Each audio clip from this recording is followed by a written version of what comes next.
Welcome to the Rejuvenate podcast. I'm your host, Chrissy Hawks, and I'm here with my co-host and founder and creator of Feel Younger and Genetic Insights, Elwin Robinson. And today we are following up from our episodes on the Big Five personality traits and the bioenergetic 5 character types. And I know that those were some of my favorite episodes. So Elwin, tell me what's going on today? Why are we bringing these two big different personality and character traits episodes together now? Yeah, I'm glad it's one of your favorites, Chrissy. It's been one of mine. We haven't put any of them out yet at the time of filming this, so I hope other people feel the same. I would say please be open to this and bear with me if you've liked anything that I've done, because this is some of the most important stuff that's had the biggest impact for me. I would say understanding about this stuff about personality and character, and also what you can do about it, which we'll get into in this episode, and then understanding genetics has really helped more than anything else with self-acceptance, accepting myself as I am and accepting others as they are, and just realizing that, we're all different and each of us have strengths and weaknesses, and that everyone is great if they're in a role that is appropriate for them, and everyone suffers when they're not, including me. I used to do things that were totally inappropriate for me and I really suffered, and all the rest of it. So this is really important, but I am very excited to do this episode, especially. I have to warn you, the viewer, listener, if you're starting with this episode, you're going to struggle. You really, unfortunately, need to also watch / listen to the other 2 episodes in this series, the Big 5 personality from psychology and the bioenergetic character types. Both of those episodes are really important to understand this one. What I'm going to do, or try and do in this episode, is actually something I've never seen done before by anyone, which is to show you how those are actually related. And I believe that a very significant and helpful insight can be gained by seeing the connection between them. So that's my goal for this episode. And also, we're going to talk about how it's actually possible to, yes, accept and love yourself as you are, but also be the person you want to be much more, which up until now you may have believed is not really possible. It's very easy to go, the way I am is just kind of fixed and there's nothing I can do about it, and we should accept and love ourselves as we are. But also, if you do want to change, I do actually believe it's possible. And I do feel that a lot of health issues, well-being issues, partly are related to being too fixed in a certain position when it comes to these personality and character types. Some of these are a little bit obvious, like someone who's very highly neurotic is maybe going to be full of anxiety, depressed, and all the rest of it. And obviously having those stress chemicals run through your system all the time is going to be detrimental to your health long term. But there are actually a lot more subtle versions of that as well that we're going to talk about. Wonderful. Yes, I'm really looking forward to this. So, as you just discussed about the previous episodes, can you give us a brief recap on the Big 5 personality traits and the 5 character traits that we had previously discussed, just as a quick opener here?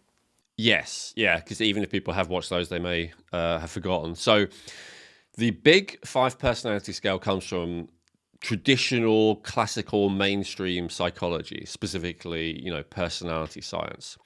And so what's quite unusual about it, compared to most other systems out there for classifying someone's personality, is that they really came from experimental analysis rather than someone having an idea. So a lot of the other systems out there, whether it's your Enneagram or your Myers-Briggs kind of Jungian archetypes and all the rest of it, they all come from someone having an idea and then kind of trying to fit human beings into that. The interesting thing about the Big 5 is that they just came from collating. So the data scientists just collated all of these thousands of different traits that humans had, and they realized eventually that they naturally and easily could be fit into like 5 categories. So these 5 ways of kind of filing or lenses to view them through. And so that's where that came from. And I won't explain these, but just as a quick recap, we've got openness, conscientiousness, extroversion, agreeableness, and neuroticism. Those are the 5 categories. And so the idea with that system is that you are somewhere along the scale of all of them. You might be in the middle, you might be strongly in one direction or another, and that although there are some preferences as to what might be better, especially in certain situations, that ultimately it's not good and bad, right? You might be at one end of the scale or very extroverted, you might be very introverted, you might be in the middle, but anything's fine, right? And different roles, there are different roles that will suit each type. So that's the kind of more classic Big Five psychology perspective, especially the neutral perspective, let's just say. So the bioenergetic character types, not really types, but I often use that word accidentally. Character patterns would be another way of saying it, or character strategies, come from a very different background. So rather than filtering data, they came from originally a student of Sigmund Freud, often called the father of psychology. That student was called Wilhelm Reich, and he was very much believed in Freud's idea that a lot of mental and also physical illness comes from repression of emotion. Freud was more focused on repression of sexual feelings specifically, partly because of when he was around. He was around the Victorian era where there was a lot more sexual repression than there is now. But Reich saw it more broadly. He saw that like any emotion being repressed could create a problem, and that in fact all of them are repressed to various degrees. But the key insight that Reich had is that repression, the mechanism for that repression is not just like mental, it's actually physical. That we hold our body in certain physical ways in order to repress different feelings. And he observed, again, this is, even though it's very different one way, it's very similar another way. He observed by viewing a lot of people's bodies and then corresponding them to the complaints that they had and the feelings they were expressing and the way they behaved and their personality and everything. Ultimately, this kind of changed over time, but ultimately relate to 5 different types. And so the view, and then he had a student called Alexander Lowen, who was an American. Reich was a Austrian, I think, or German speaker anyway. He came over to America before the Second World War, and then he had a student called Alexander Lowen, and Alexander Lowen helped to popularize Reich's work because Reich actually lost interest in personality. He started getting into other stuff that he felt was more effective to break up that repression of emotion and energy. But Lowen really carried the torch for it and popularized it and wrote dozens of books on the subject, and really popularized this idea a lot more. And Lowen was again a big proponent of that all the keys are in the body, that just by looking at a person's body and how they move, you don't have to listen to a single thing they say. You can tell a huge amount about them, what's been going on with them, what traumas they've had. You can tell what kind of personality they have, what kind of beliefs they like to have, what kind of politics they like to have, what kind of social status they like to have. Like all of that kind of stuff you can tell just by looking at their body and the way that they move. And so, as I said, very different in one sense. One of them is like categorizing data and information. One of them is observation of, specifically people's physical bodies and their emotions.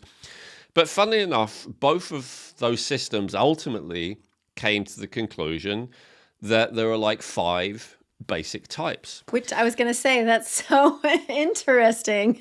So different places for it to come from. And there are ways of discovering them, but yet they both have the same thought. There's 5 categories or 5 types.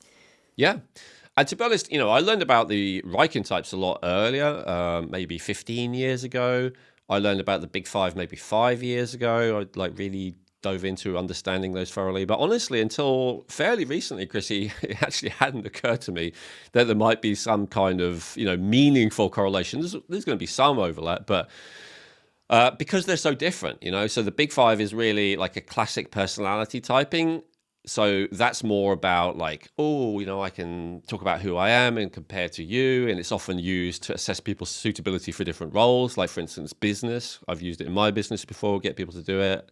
And you can see whether they're suitable for certain roles. For instance, if I were to assess you before you were to do this with me, Chrissy, and then it came out that you were like really strongly introverted and neurotic and disagreeable, I'd be like, probably not the best person for this particular role. Actually, a bit of disagreeable is okay, but those three together, would mean that you weren't like ideal for this role.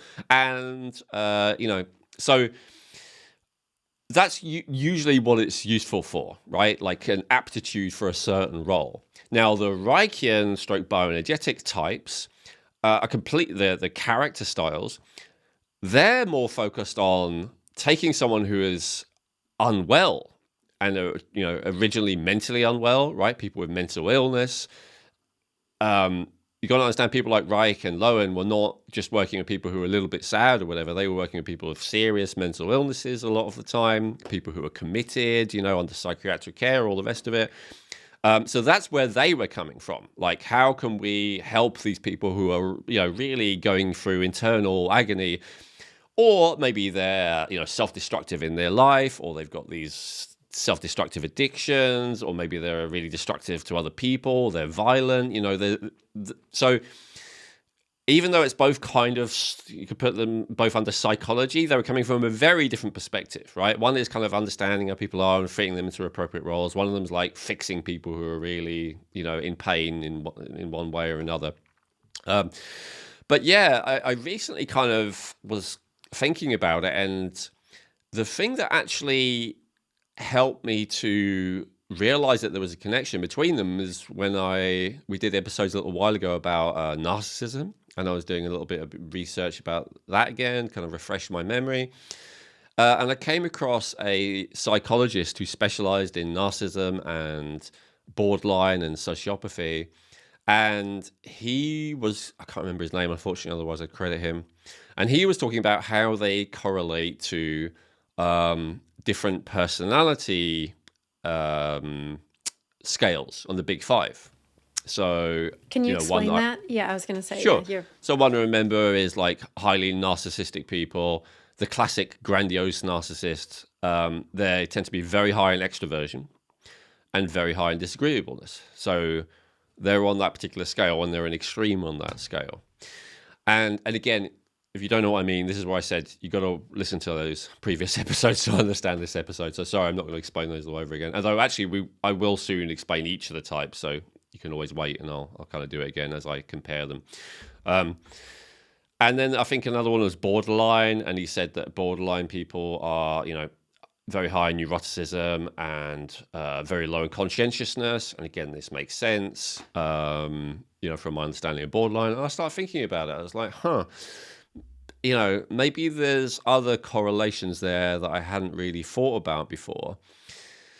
And then the thing that really struck me actually was the connection between narcissism and extroversion. And why did it strike you so? Yeah, because I've been seeking to understand narcissism for a few years. And one of the things about narcissism that's very apparent is that, one, they're very obviously externally focused on other people. But one of the core things about narcissism is that they're completely unaware of it, but they have this feeling of emptiness inside. And so they need attention from other people to feel okay. So the more attention they get from people, the better they feel, often even if it's negative attention. And often they'll do anything for attention. Right. So it doesn't matter whether it's positive reinforcement or it's totally negative. That is just fuel to that hole that they feel, that emptiness inside. Yeah. Different types of narcissists have different flavors of attention that they prefer. So the covert narcissist will prefer the attention of pity and sympathy, whereas like your communal narcissist will prefer attention of like admiration and praise. Often the grandiose narcissist as well prefer, admiration, praise, you looking up to them, So they have their preferences, but the point is they would rather have any attention than none, always. Whereas for you or I, as non-narcissist Chrissy, there were certain things that we aren't willing to do because we would feel shame at doing them. So we'd rather just not have attention. And similarly, there'll be certain types of attention that we would rather just be left alone than have that type of attention. But that's not a true narcissist. So the true narcissist always wants that attention, no matter what. And when I thought about what that psychologist said, I think psychologist said, in terms of narcissists being high in extroversion, I thought, interesting.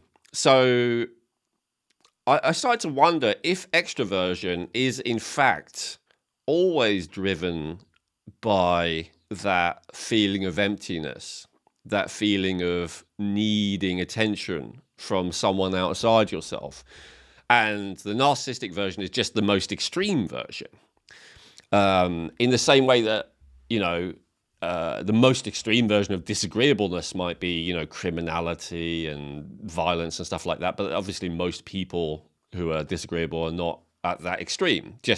So most people who are extroverted have a certain feeling of emptiness inside themselves, but they're not going to be as extreme as a narcissist who is at the extreme end of the spectrum. Does that make sense? Yeah, it does. Yeah. So then I was thinking about that, and I had already thought a lot about narcissism in relation to the other system, the 5 character types. And I've heard people talk about that, and they very much related narcissism to a combination of the merging type, also known as the oral type. I might use those terms interchangeably. Versus, and then, that type along with another one. But the reason why the merging type is key again is because the merging has that feeling of emptiness, and the merging has that pattern of reaching out, whereas, the other types all have different patterns. So the leaving type is a pattern of disassociating, disappearing, running away, hiding. The enduring pattern has a tendency to hunker down. The aggressive has a tendency to push outwards. The rigid has a tendency to stiffen up. But the merging pattern is to reach out. Right? If they are in a position of stress, if they're under duress, they will reach out for help, which not everyone does. That is what, what's the word? That's the emblematic thing about that type, is the fact that they will reach out to someone else when they don't feel good rather than any of the other strategies. And so, so we'll start with that one then. So I realized eventually, what if extroversion is not just, on a scale of introversion or extroversion, and both of them are fine, all the different types. What if the Reichian stroke bioenergetic system is correct? That it's actually an adaptation to a specific traumatic experience. Now, before I go any further with that, and hold on to any questions you have about that, let me just go backwards for a second. So I started reading up more about what the preferences are in relation to personality in mainstream psychology. So as I said in the episode that we did about the Big Five, the main thing I've seen in terms of studies is that often overall people are better off if they're higher in conscientiousness. That seems to be fairly, like, everyone agrees. With the other ones, though, it really is, there are benefits and drawbacks to each.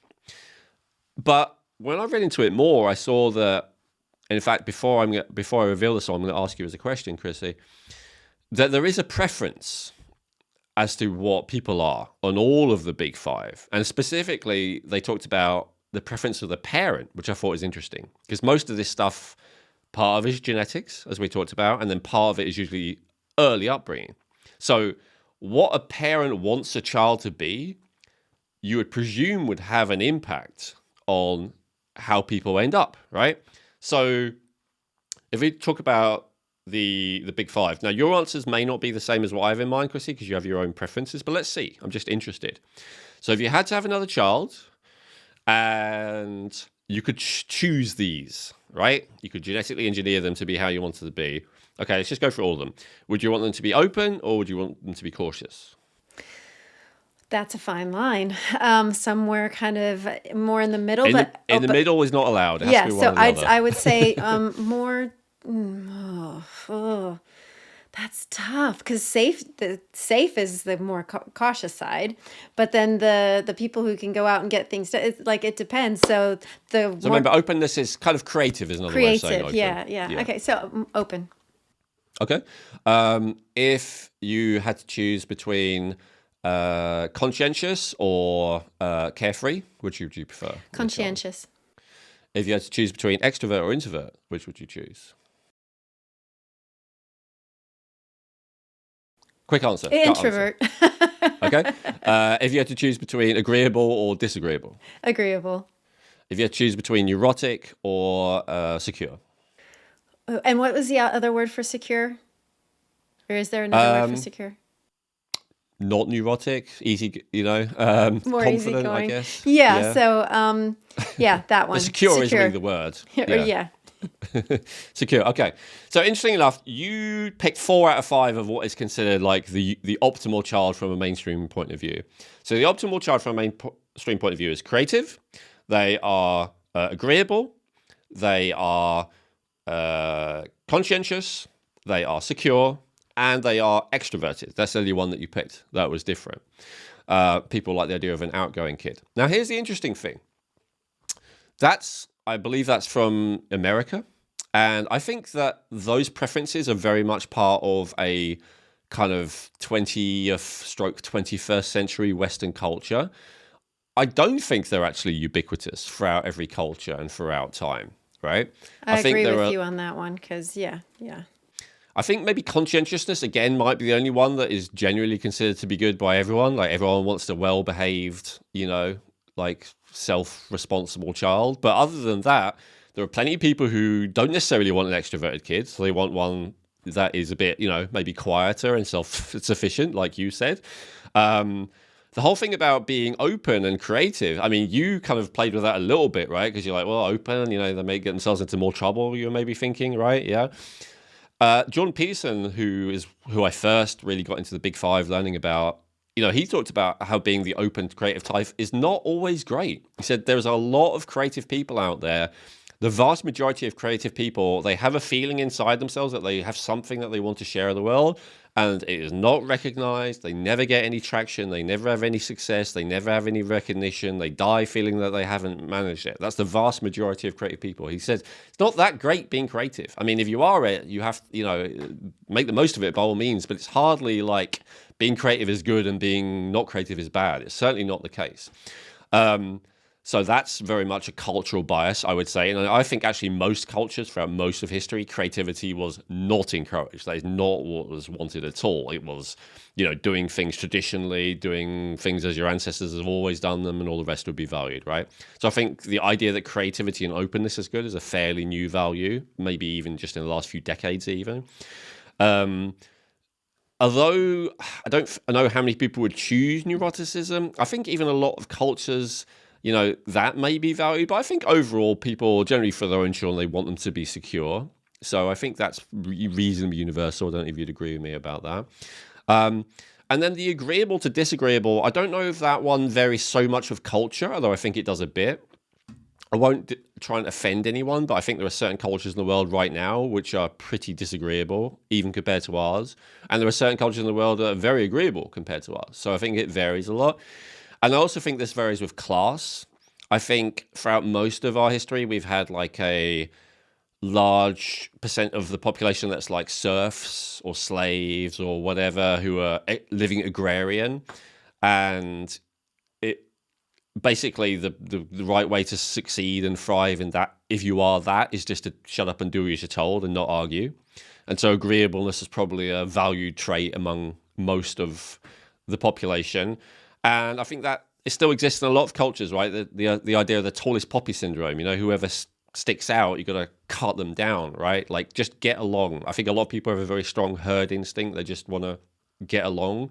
And I think agreeableness is overall valued, but not for everyone. So among the aristocracy, the nobility, the monarchy, whatever you want to call it, and certain other, small sections of society, disagreeableness was valued. Imagine if you were like a king and everyone, what do you want to do? Well, whatever you want. You don't want that in a king or a queen, right? No, exactly. So, I think there's a certain class aspect to that as well. So anyway, this idea that being, agreeable and extroverted and open and secure and conscientious is just a universally desirable state, I think we kind of take for granted with our mentality in the West, but I don't think it's necessarily true. So the interesting thing about mapping together the big five and the character styles to me, and I'll just explain this and then we'll go back to talking about the first one, is so from the big five, the perspective is wherever you are on the scale, it's okay. But from the character styles, their view is if the more you expressed a certain quality, the more that is a sign of dysfunction. And it is probably rooted in trauma and, basically very difficult early life experiences. And so when you map them together, it's kind of interesting. So let's go back to extroversion now. Do you have any questions on that before I carry on? No, just so I'm following it here in that way of just recapping what you just said is that with the big five that there's no right or wrong on what area you're expressing in any one of those five distinctions. And now, however, on the the five characters, what that is showing is the more you're expressing that character trait, the more trauma you've gone through or that you are absolutely, expressing in your daily life, which is not healthy or not really considered that things are going quite well. Yeah, exactly. And so those are very opposite perspectives, right? And so I wanted to kind of see maybe who could be right. And again, I'm not presenting this as this is definitely a fact, but this is my sharing of the world and insight, which I think is valuable because it's been valuable for me. So if we talk about extroversion, when we say to people, how can you tell if you're an introvert or an extrovert? What do they normally say, right? It's one of two things. It's either, do you enjoy being around people? But the more common one, I think, is how do you feel your energy is recharged? Do you feel like your energy is recharged by being around people? Or do you feel like your energy is recharged by being on your own? And if you say your energy is recharged being on your own, you're considered an introvert. If you say your energy is recharged by being with other people, you're considered an extrovert. You heard that one before, Chrissy? I haven't really heard it expressed that way. So no, that's a really great distinction because I know for me, definitely it's, or, maybe I've heard something like that, but you just said it really clearly. How would you heard it? Just more that thing of if you like being in settings where, it's more about being in the setting that you like, not necessarily how you recharge or get the energy. Oh, okay. Well, Yeah. I don't think I've heard that from a lot of different places. So I'm glad that makes sense. Yeah. I have heard that from a lot of different places. But just thinking about it, when I was thinking about it, I was like, who gets their energy recharged by being around others? It feels weird, right? It's almost like vampiric or something. Like, so you can't get your own energy. You have to be around others to get that energy. Now, I know all the extroverts right now are thinking like, oh, Elwin, you're judging it. Okay. I'm not saying it's terrible, but I am saying it is a bit weird that like you feel like you need to be around people to feel okay. To me, and I say that as someone who is, considered right in the middle, both from doing personality testing and in terms of genetics. So I don't feel like I have a value judgment like about my side or the other side or whatever. I just feel like it is a bit odd to need to be around others. Now, from a character styles point of view, this is absolutely the case. Now, I was thinking about a book I read, I think it was called The Rational Optimist, and I've heard a lot of theories about like what makes humans different from all other animals, but this was a new one I hadn't heard before, that the thing that makes humans different compared to certainly all other mammals is that we are actually comfortable conversing and even trading, which is like the big thing that shifted, with other members of our species that aren't part of our tribe. And if you think about it, if we look at the natural kingdom, the only time that animals have non-hostile relations with other members of their species that are not in their tribe usually is in very specific situations to do with reproduction. So, for instance, often, the younger males are kicked out of the tribe and they have to go off somewhere else to try and find, other females to mate with. But other than that, that's it. That's pretty much it, yeah. Yeah, you don't have anything to do with your tribe. So the thing that this author, I think it's Matt Ridley, and I hope I'm quoting the correct person here, but he said that was so interesting about humans, and he said that women were probably the pioneers for this, is that they were actually willing to talk to people outside their tribe and exchange, whether it's exchanging goods, ideas, my tribe's got lots of this, yours has got lots of that, should we make a deal, that kind of thing. And that led to, as I said, the sharing of not just goods and services, but also ideas and, the global world that we've ultimately ended up with now is dependent on that. Otherwise, we'd all still be siloed off in our own little tribes and warring with each other all the time, right? So it's a big thing. And so that, and if we think about the difference between extrovert and introvert again, there aren't many people who are so introverted that they don't even speak to like close friends and family, right? If we're talking about the difference between extrovert and introvert, what we're really talking about usually is the difference between someone who really only wants to deal with close friends and family, which is more, as I say, typical for a mammal, and then someone who actually enjoys spending time with people who aren't close friends and family, which is not typical for a mammal, but which has a lot of evolutionary benefit, as we just talked about. And so I think that introversion actually is the natural default state for a human being, and that extroversion is kind of a mutation or whatever, and it's not natural. And going back to, but it, I think it is natural because obviously nature made that happen. But what I mean is it's not the default state, it's a kind of mutation. And the thing that makes that happen in the individual human is actually that trauma that we talked about creates the merging person.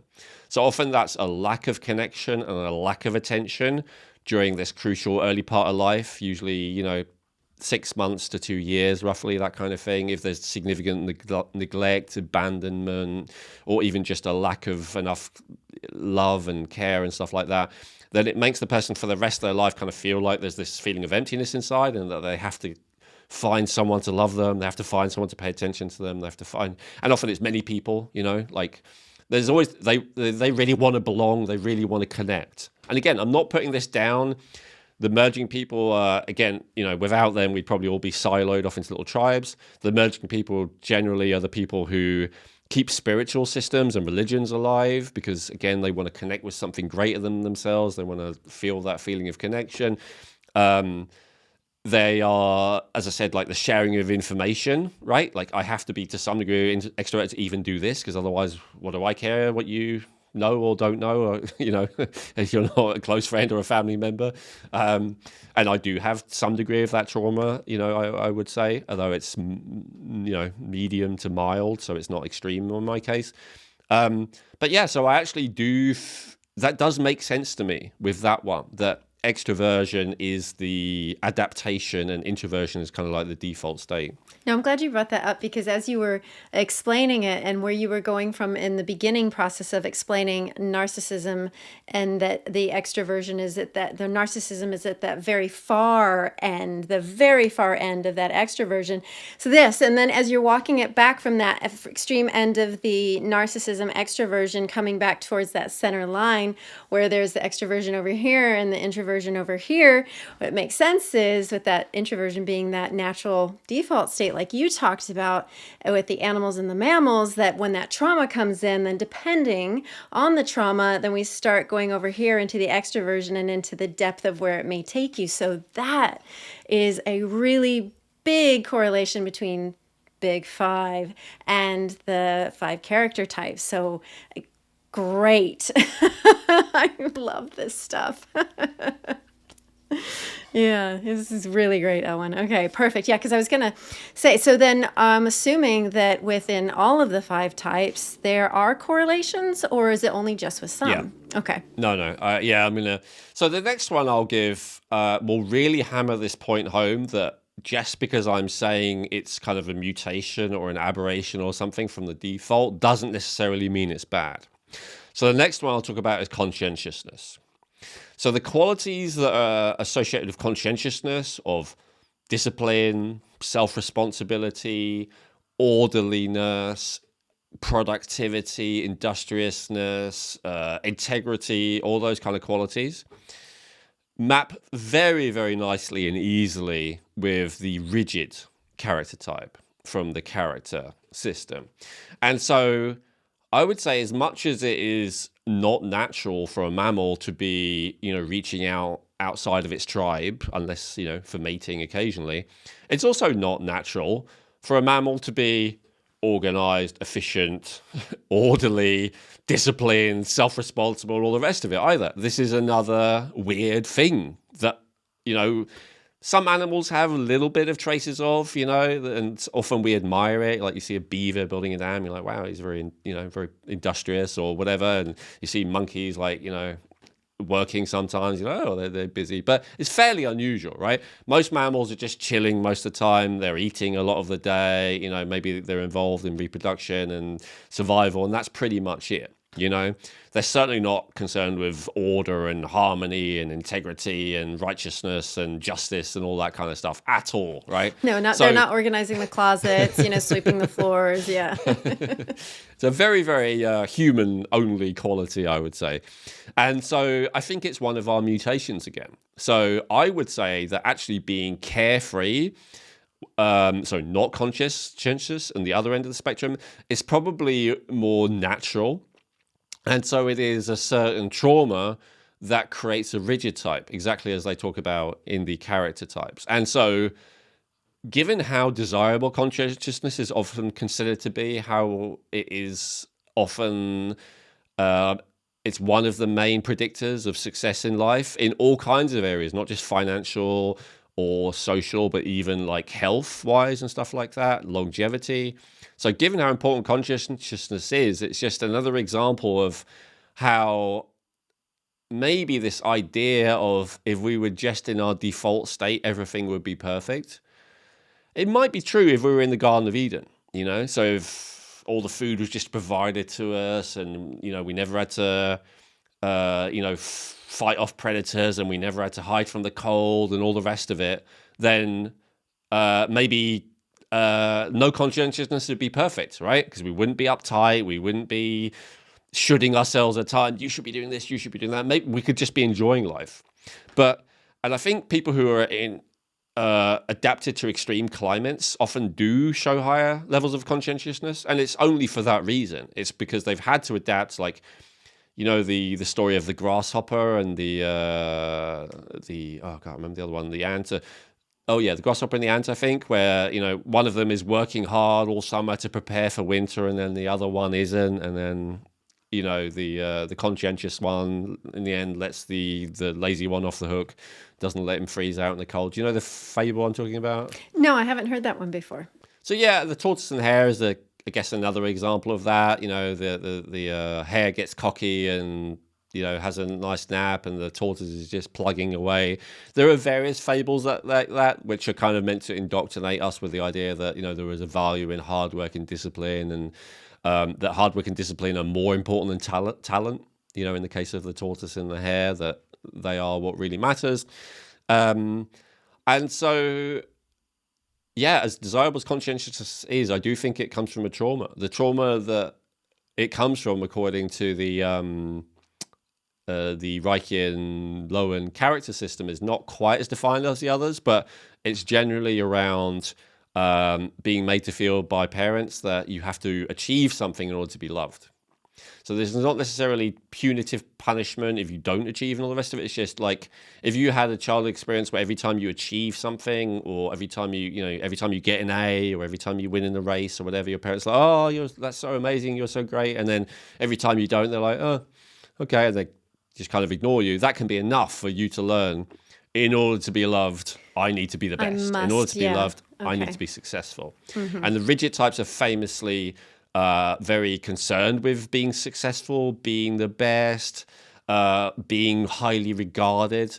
They often thrive in hierarchical situations, not necessarily at the top, but certainly close to the top, like in managerial positions and stuff like that.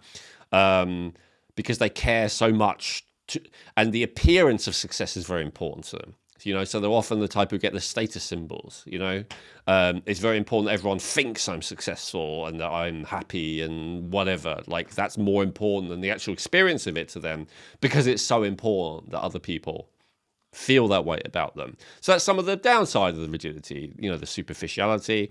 And then the rigidity, the downside of it on a practical level is, and this is what the character system teaches, is that in order to be such a stickler and so reliable and so hardworking and all the rest of it, they often have a lot of tension in the muscles. They often hold themselves very tight. They often have a stiff kind of way of moving, especially the extremes, a little bit of robotic. Like Mark Zuckerberg might be an example of this, who's, accused of, like, they often make fun of him, say he's like a robot or like an android or something like that. But that extreme level of stiffness and roboticness that almost looks not human, that's like an example of, extreme rigidity. That's actually very common among very successful people. It's either rigidity or aggressiveness, which we'll talk about soon, that leads to that very high level of success. So just to show for all the upset extroverts from before, I'm not saying that being the mutation is necessarily bad unless it is really extreme. I'm just saying it is a mutation. I think that's my understanding. So I think the default for humans is to be quite insular and only, want to spend time with people you already know well. And I think the default is to be pretty carefree. And so that these other things are actually adaptations. Now, because I've talked about how great it is to be conscientious before, let me just explain this as well. So in the character system, what we say is the trauma encourages you to practice a way of being a lot. So if you have a trauma of, feeling unloved, then you practice the way of being, of reaching out and connecting with people a lot. If you have a trauma of, I have to be successful to be loved, or I have to be hardworking to be loved, then you practice being successful and you practice being hardworking a lot. Now, you can heal that trauma. You can realize I'm lovable just as I am. I'm lovable. I don't need anyone to feel loved. I can be, I can love myself, or you can realize, I'm lovable whether I succeed or fail. But you'll still have practiced that way of being a lot. That pattern is in you. It's in your, as we talked about previously in a different episode, your neural pathways. It's a habit. It's what, okay. You can heal the trauma and then still be a master at that way of being, but you just have more flexibility of ways of being. So you can be what's appropriate. So if it's appropriate to be hardworking, you can be hardworking. But if it's appropriate to reach out to someone and be vulnerable, then you can do that. Or if it's appropriate to whatever, right? So it's more that you have, the goal is to heal the trauma, to still be good at that way of being, but to be flexible and to be able to be lots of other ways as well, depending on what's appropriate. I hope you're enjoying this episode. I just need to take a moment to quickly tell you about a way that you can support the podcast by getting high quality, affordable supplements that Elwin and I personally use, and that's Feel Younger. What I love about Feel Younger is they have great quality products with minimal fillers, but the prices are very affordable. You can call their customer support team 20 hours a day, 7 days a week, and in my experience, they're really helpful and friendly. And what I love most of all is the amazing descriptions Elwin's written for each product category about that topic. There's so much information and education on it. I've actually learned more from reading their product descriptions than I have from most articles. So, to support the podcast, please use Feel Younger for all your supplement needs. And to let them know we sent you, you can use promo code RejuvenateMe for a 20% discount off your first order at feelyounger.net. That's 20% off your first order with promo code RejuvenateMe at feelyounger.net. Yeah, and because of the that practiced way of being through the trauma, when we are in the uncured state or unhealed state, we're doing it from a deficit or a place that is not, how do I say this, authentic. Yes. Yeah, exactly. Yeah, exactly. If you're reaching out to someone in a loving way, it may be kind of, and you're coming from emerging pan, it's kind of genuine, but it's also kind of not. Because it's coming from a place of need inside you, Whereas it's more of an infant type of loving, Whereas if you heal the trauma, you'll still be in the habit of connecting with others, but now you'll be doing it from an adult kind of whole, not trying to fill a hole inside you kind of place. That makes absolute sense. Okay, perfect. So we've gone over the extroversion and the merging, and we've gone over the conscientiousness and the rigid. Is there more on that one, or are you going to No, open our let's eyes? move on. Okay, Yeah. perfect. All right. So which one's next? Which one would you like to go for, Elwin? Let's do all of them, and then if you want, we can maybe talk about how they interact sometimes. Okay. But yeah, let's talk about all right. So agreeableness. So I feel to understand this, we have to look at it from the opposite direction. So what I mean by that is, so far, we've looked at it from the same direction that it's talked about, so extroversion and Right. conscientiousness. But I think if agreeableness, you'll know much more easily what character type it corresponds to if I say it's disagreeableness. And then if it's disagreeableness, then we know that it connects to the aggressive type. That's really what all the qualities of the aggressive type, the fact that, yeah, they're willing to disagree, they're willing to rebel, they are happy to be forceful, they are confrontational, they are competitive, they want to win. The difference between wanting to win for a rigid type and aggressive type is a rigid type wants to win in order so that they're good enough so that they deserve love. Whereas an aggressive type wants to win so that they're dominant, so that no one can hurt them. It's a very different motivation, even though the behavior may look similar sometimes. So a disagreeableness very much goes with aggressiveness. I want to talk a little bit about disagreeableness because it's not always what we think. We often think of disagreeable people as just like, petty and argumentative and stuff like that. One of the things I said in the character episode that I want to highlight is, yes, all the big villains in real history and also, mythology and stories and stuff are all aggressive types. But you know who else is? All the heroes as well. Because what they have in common, all of them, is that they go against the grain. And what is required to go against the grain? It is the willingness to disagree. So I'll give an example of two highly disagreeable people who are not thought of as that way. Number one would be Jesus, right? Jesus went against the grain, so much so that the grain, the society that he grew up in, eventually had him killed. I think Pontius Pilate, the Roman leader at the time, said, would you rather this murderer was crucified or Jesus? And they said, we'd rather Jesus. Like, they were really against him.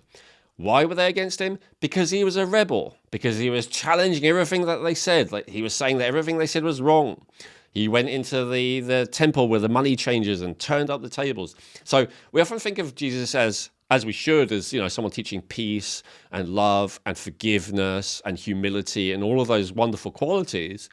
But remember, all of those were the opposite of what everyone else was doing, right?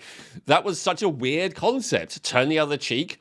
You would have to be incredibly disagreeable to tell people to be forgiveness in a society where everyone was basing everything on honor, and you insulted me, so now I have to get you back, and all the rest of it. Eye for an eye, all that kind of stuff. That's it. All of that stuff. Yeah, like it was extremely disagreeable.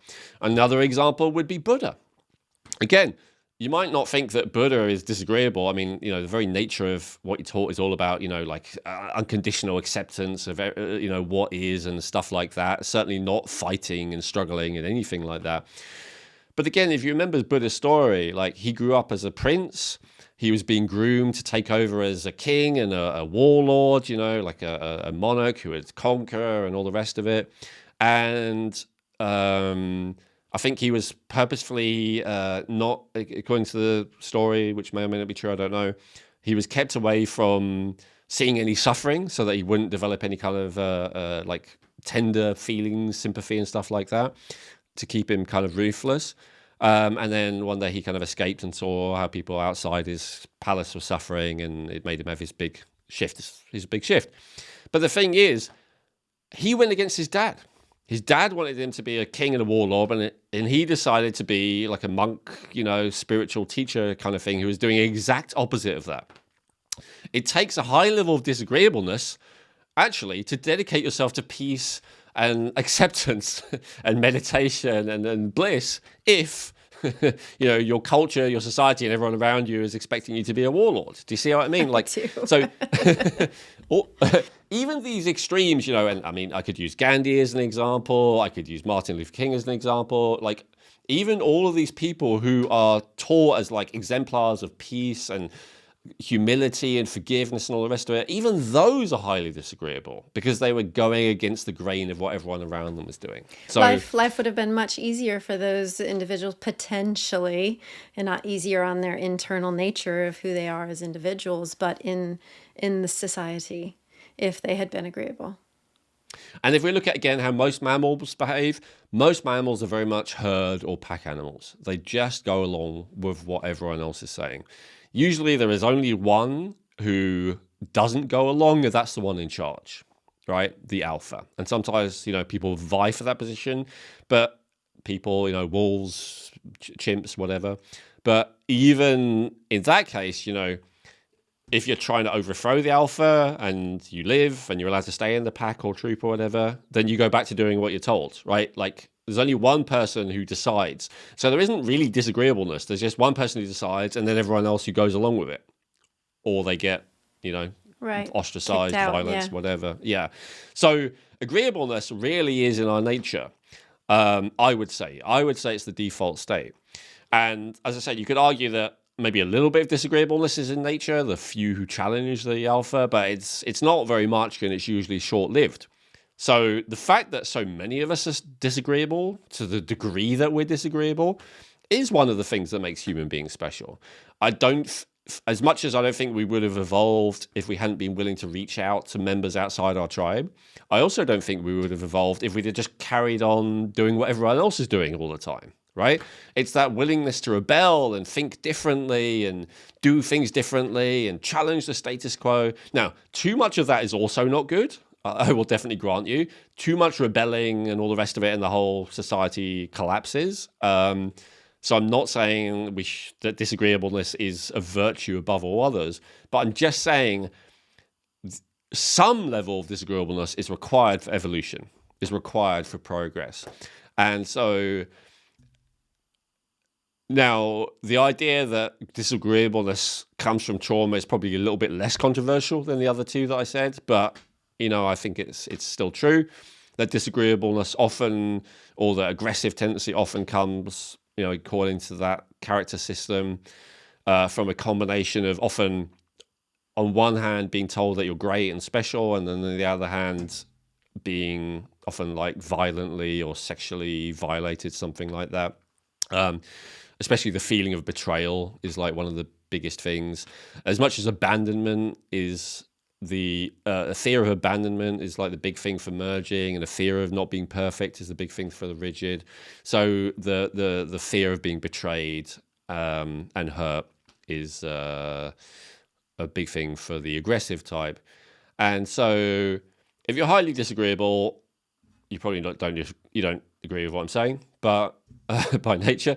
But if you want to be a little bit less disagreeable, then, you would look at that kind of trauma. And again, you could be just as, think for yourself, question authority, all that good stuff as you are, but just learn to do it only when it's appropriate rather than all the time, which is the problem with each of these, when you do it habitually and reflexively rather than only when it's appropriate.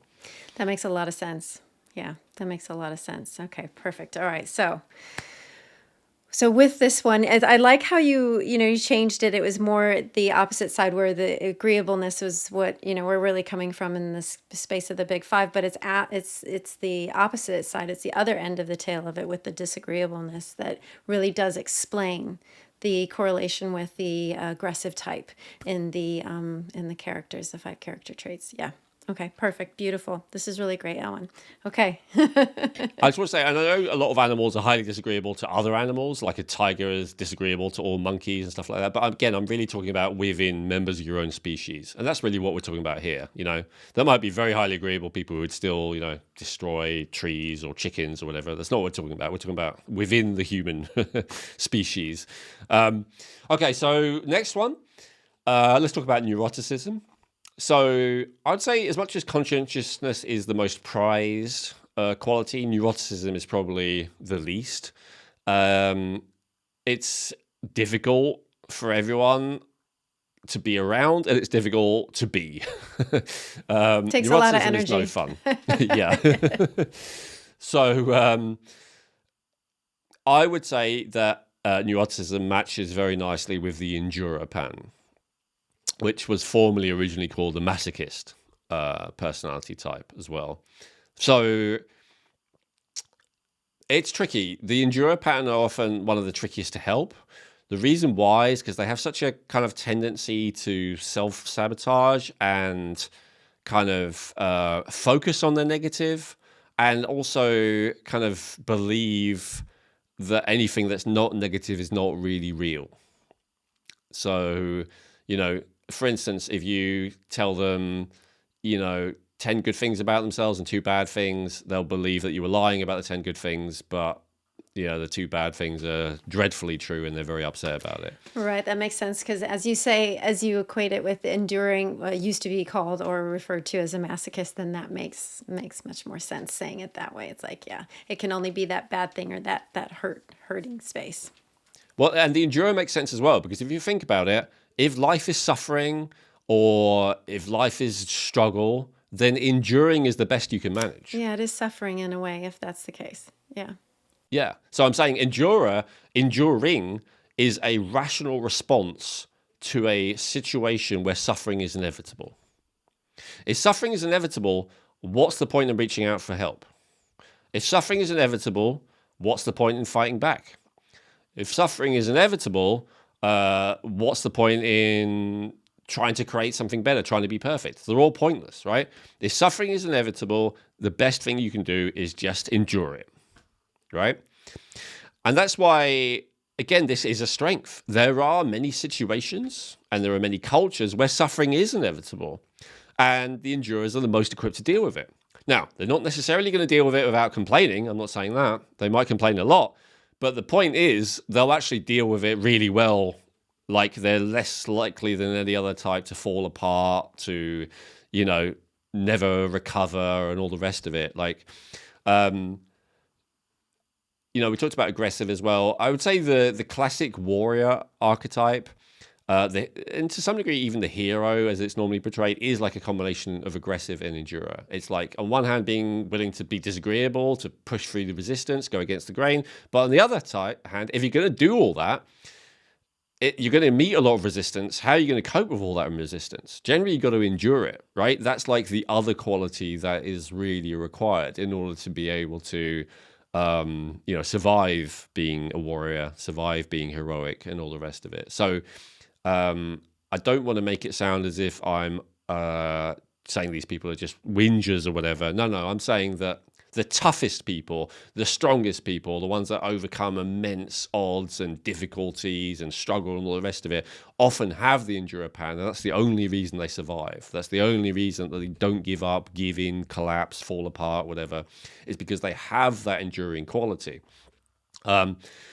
So that's the good side of it. But yeah, the bad side of it is this tendency to create struggle, create suffering, create problems, Where it isn't. focus on the negative, Yeah. focus on the painful feelings when it's not even necessary. So, each of these people, each of these patterns, they are equipped to thrive in a certain situation, So emerging type will thrive when they are among helpful people. An aggressive type will thrive in a situation of competition. A rigid type will thrive, as I said, within a hierarchy where you're rewarded based on, your appearance of success. And an enduring type will thrive in any situation where stamina and ability to withstand suffering are required. I remember I knew someone who was a Navy SEAL, and they said that Navy SEAL training, the vast majority of it was just learning to suffer. And the only people who are able to withstand that immense amount of suffering probably is people who have that strong endurer type. So I'm not saying they're all whiners by any means, but I am saying whether you are, like a Woody Allen neurotic or whether you're a Navy SEAL, the one thing that you have in common is kind of believing that life sucks. And so there are different ways to approach life sucking, right? It could be walking around complaining all the time, or it could be putting yourself through, tremendous pain and difficulty and withstanding it with grim endurance. But that's what they have in common. I would never have equated it Woody Allen with a Navy SEAL. But well, yeah, but good point. I realize they're polar opposites in many ways, but that is what they have in common. Yeah. Because why would a Navy SEAL, submit themselves to that? Again, not just for that basic training for how many days it is, but for an ongoing basis, they're doing missions with tremendous hardship and all the rest of it. Why would you put yourself through so much pain and suffering if you have a belief that suffering is inevitable? So this is part of this pathology. If you believe suffering is inevitable, the best thing you can do is endure it, yes, but also control it. So if you're in control of the suffering, if you choose it voluntarily, then at least you have control of it. Because again, suffering's inevitable. So is it going to be suffering that I choose or suffering that's done to me? I'd rather have suffering that I choose, thank you.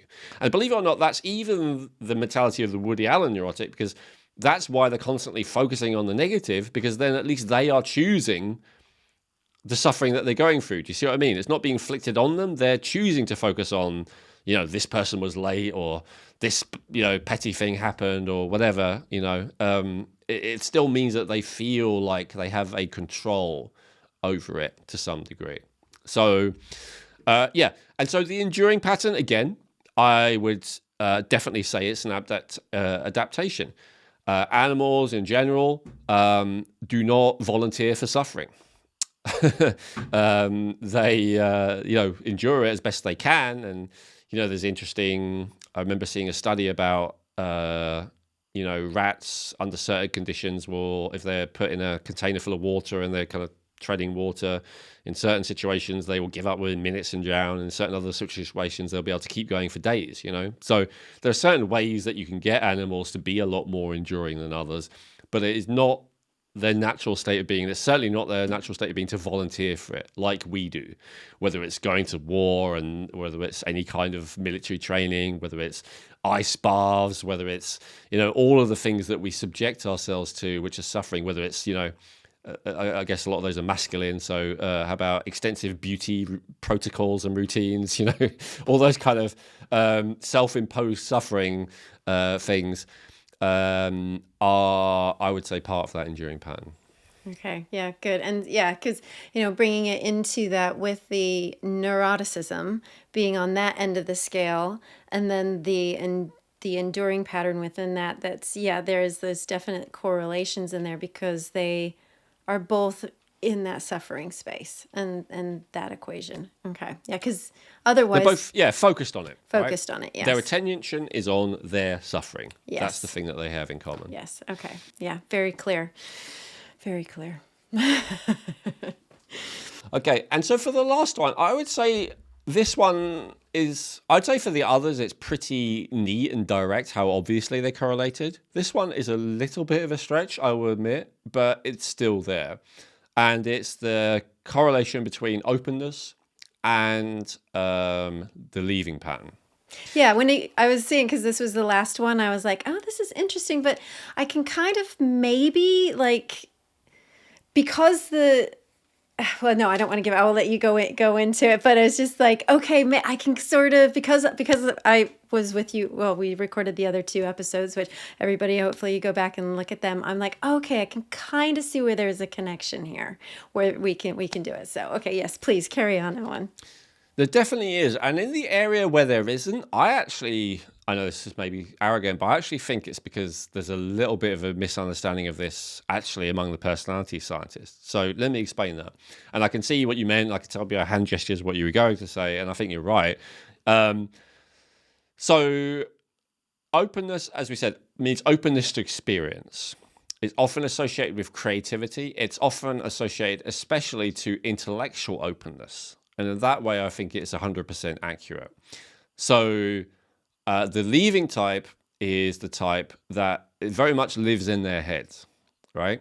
They live in their thoughts, but actually excessively being in your head as in kind of thinking all the time and being very much in the world of words and equations and science and maths and all that kind of stuff, that's actually more rigid.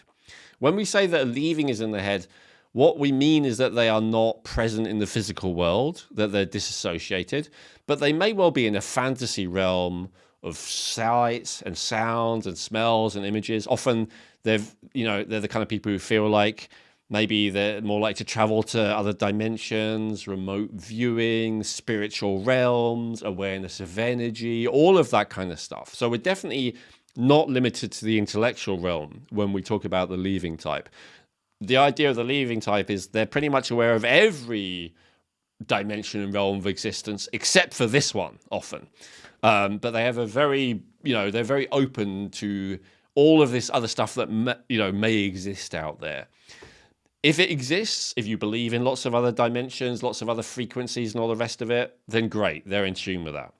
If you don't believe that any of that exists and that all that is real is the physical world, you can say, okay, they're in all kinds of realms of fantasy and illusion and waking dream and whatever. But the point is, they're open to a lot of other ways of looking at life. They're open to a lot of different ways of perceiving, right? Is what I just said essential in order to be creative? Yes, right? You have to be in tune with all kinds of other stuff to create something new. If you think about the opposite, let's make zero connection to any of that. I'm only here, only in the physical world, only in the five senses. I'm 100% present. How am I going to think of something new? How am I going to, if I do a painting, it's going to look exactly like what's in front of me. I'm not going to do impressionism, abstract, right? Any of that stuff. In terms of music, I'm only going to recreate the sounds already around me. Yeah, I'm not the going to hear sounds in imagination. my You're head. not accessing that imagination. Exactly. So you have to be a leaving type in order to access the imagination. Now, if you do access the imagination, you're going to want to create something. You're creative, right? So I actually think it does fit very well. The only part of it, as I say, I don't think 100% fits with is this big five idea that people who are open are also very interested in aesthetics.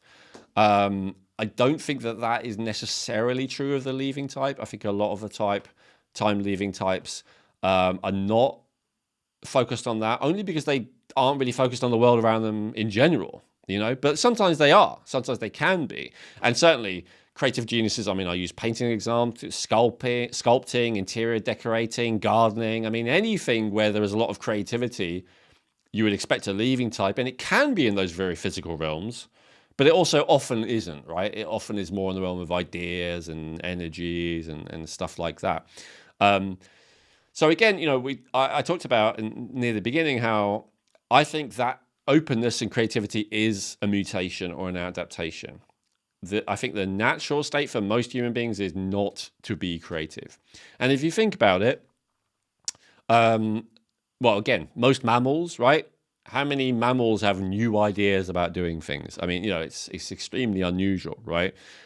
Humans have new ideas about how to do things, how to see things, how to communicate, etc., all the time, right? That's one of the things, that's why our evolution is so rapid, is because we're constantly having new ideas again. So I feel like, in a way, all five of these dimensions, some more than others, are really what is required to create such rapid evolution human beings are experiencing. It's quite interesting because I had a thought when we were discussing some of the earlier ones too, is that our trauma has led to our greatest and fastest evolution. Yeah, 100% agree. Yeah, that's absolutely correct. It's a very stunning insight, as you say, to actually realize that. And of course, because on a personal level, it requires a lot of suffering. I know I talk about him a lot, but again, Elon Musk, I read his, whatever it was, 700-page biography, and they talk about he had a lot of trauma, a lot of suffering. There's a lot of people who are like, business kind of success people, and they interview him and go, how can we have more people like you, who are so innovative? And because he's not just got bright ideas, but he has the aggressiveness and endurance to see it through despite all the immense difficulties, right?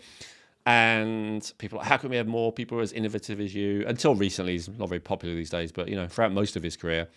And he's always like, oh, you don't want to be like me. It's a nightmare being like me. Something like that. Like it's very difficult being me. I'm pretty sure. I've heard him say that many, many times. And I don't think he's lying. I don't think that's humility or self-effacing or anything like that. I think ironically, the people who push humanity forward the most, and in art world, it's kind of famous, right? Your Van Gogh, who cut off his own ear and was never recognized and all the rest of it. I think there is a lot of the people, often the Galileo, the Plato, the amount of people who got burned at the stake, who got killed, Jesus crucified, I mean, the amount of people who accelerated human evolution and yet suffered throughout their life and often had a horrific death at the end of it as well, just shows that there is that correlation between the two. I absolutely think so. And so if you're someone with a lot of traumas, and you might be if you're watching this, because there's also a correlation, obviously, between having a lot of traumas and having health issues. I think that someone who is highly extroverted, highly disagreeable, highly neurotic, highly conscientious, and what's the other one? High open. Or did you highly say? open, yeah. Is probably going to have a lot of health issues, honestly. Most likely, yes.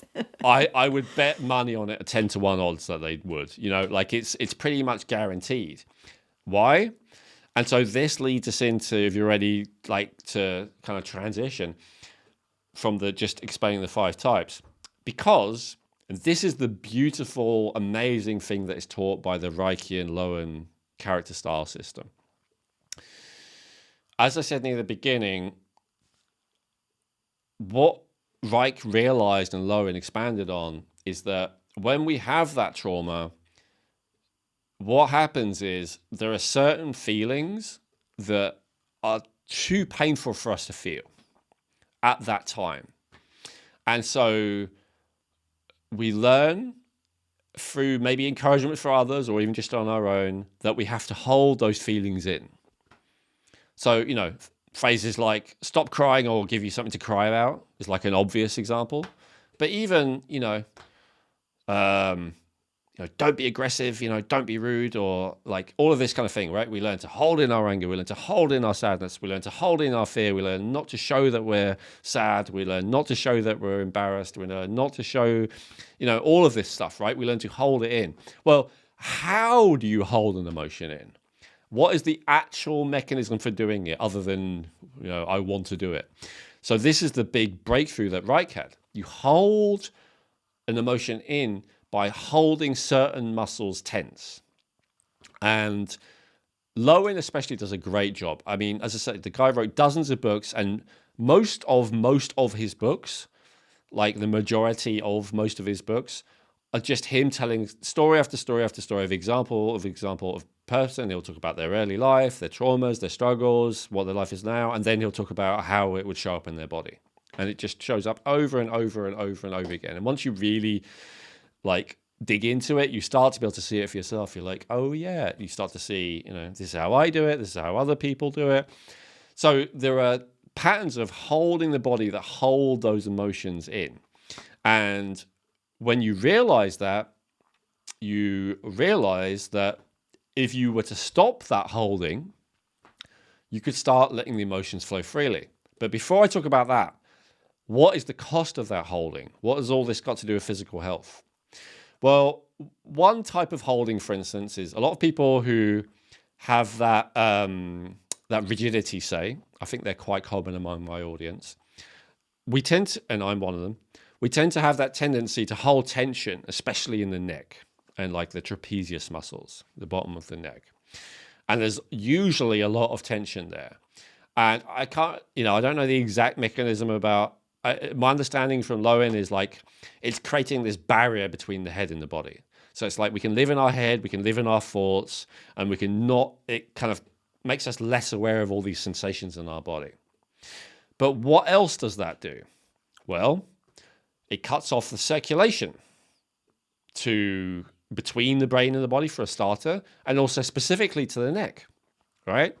What happens if you cut off circulation to the neck? Probably eventually you're going to end up with some kind of thyroid problems. You might end up with tonsil. Yeah, all that constriction around this area, especially when you've got the thymus, which is your immune system and your function, and right here in your thyroid with all the, your energy production, everything. And you have issues there, you're going to have a lot of issues with other things too. And when Reich was around, I don't think they discovered fascia, or they certainly didn't understand what it does. But, there's this stuff called fascia, which is this kind of usually clear or sometimes white, but extremely thin skin that if you've ever cut up chicken or something like that, it's kind of this white stuff you have to peel away. So this fascia kind of, we're kind of taught that like the skeleton holds everything together, but it's not true. Like this fascia actually kind of wraps around everything and keeps the muscles attached in the right place and all the rest of it. The bones and the tendons and ligaments, the kind of fascia keeps it all in place. The fascia is very responsive to feelings, very responsible to trauma and upset and all the rest of it, and it tightens up. And so when that fascia is chronically tight there, as you say, it stops the blood flow going in, so there's a lack of nutrients to that organ or gland or tissue, and it stops the lymph flow going out. And so there's a buildup of toxicity in that tissue or that organ and that gland. And yeah, as you said, Chrissy, it can happen with the thyroid, it can happen with the thymus, happen with the liver, it can happen with the heart, it can happen with the bladder, it can happen with any of the muscles, it can happen with the brain, it can happen with any area of the body. And so what do you think would be the long-term health impact of even having the blood flow and the lymph flow reduced by, say, 10% over the course of 20 years? It's significant, right? Because it's not 10% less over a day and then you go back to normal, no big deal. But 10% less over 20 years, that's going to really massively impact the functioning of that organ or gland or tissue or whatever. It's a huge deal. And what if it's more than 10%? What if you're really tight there? What if it's 20%? What if it's 30%? Then you're actually going to start to get disease. You're going to get the buildup of acid, lactic acid, which, as I learned from Dr. John Sarno, when that acid builds up, that's when you experience pain. This is where Dr. Sarno believed that most chronic pain is not caused by injuries or torn or ripped or anything like that. It's caused by a lack of blood flow to a specific area, which then creates this buildup of acidity, which then creates pain. If you have that throughout your body, then they call that MS, right? Or fibromyalgia. If you have it in a specific place, like your lower back or in your neck or in your knees or whatever, then they call it, whatever, lower back pain or slip disc or, whatever they end up calling it, cervical vertebrae rupture. Like they come up with all these terms for it, but many, many, many cases, probably most cases, according to Dr. Sino and I agree, it's just a lack of that blood flow. Now, he said that some mysterious mechanism reduced that blood flow that he wasn't quite sure about. I would say this is the mechanism. It's the fascia tighten because you're restricting and holding in the emotion because that's a lifelong pattern. A lot of these patterns are ultimately built around avoiding certain emotions. So the endurer pattern absolutely does not want to feel their own anger. The aggressive pattern absolutely does not want to feel their own vulnerability. The leaving pattern doesn't want to feel their body in general. So it's like they just don't want to feel any emotions. The merging pattern does not want to feel abandoned. That's their big thing. So that's like a sadness. And then, the rigid pattern is, I'd say a similar thing. I mean, Lowen called it like a heartbreak thing. It's so whereas the merging, it's more abandonment by a parental figure. The rigid thing, it's more like a lack of love from someone who's more of an equal. So like a heartbreak is the thing that they'll avoid at all cost. And that's why rigid people, even though they're often very successful and they're often successful with the opposite sex as well, they often don't have really deep, intimate relationships with people. They may get married or whatever, but they have quite superficial relationships and they often get married several times and they often cheat. Because it's through an achievement. That's where they're achieving, God, I can't even put this correctly. Partly. It's partly conquering new people for both men and women. Yes. But it is also a way of avoiding true intimacy because they don't ever want to have their heart broken. So they'd rather be, have those superficial kind of engagements where the other person is more contributing to their status, and then after a while they'll feel like dissatisfied and then they'll move on. But yeah, with all of them, they're trying to avoid certain feelings. I don't think that was a thorough kind of review, but it's a superficial one. But it gives you an idea. Like one of the ways that you recognize an enduring person is that they're actually full of anger, but completely incapable of admitting it. I'm fine. I'm fine. Everything's fine. Yeah, and often they'll like passive aggressively start an argument, but they'll never admit it. It's always that they're the victim and that you're the aggressor. Whereas the emerging person, they will, if someone is pure emerging, they don't have, some enduring or aggressive. They often also don't identify with anger, but often they aren't actually full of anger. So, like the endurer is full of anger because their sense of autonomy and free will has been ruthlessly crushed. And they learn that they have to obey, they have to be a good boy or a good girl if they don't want to be punished.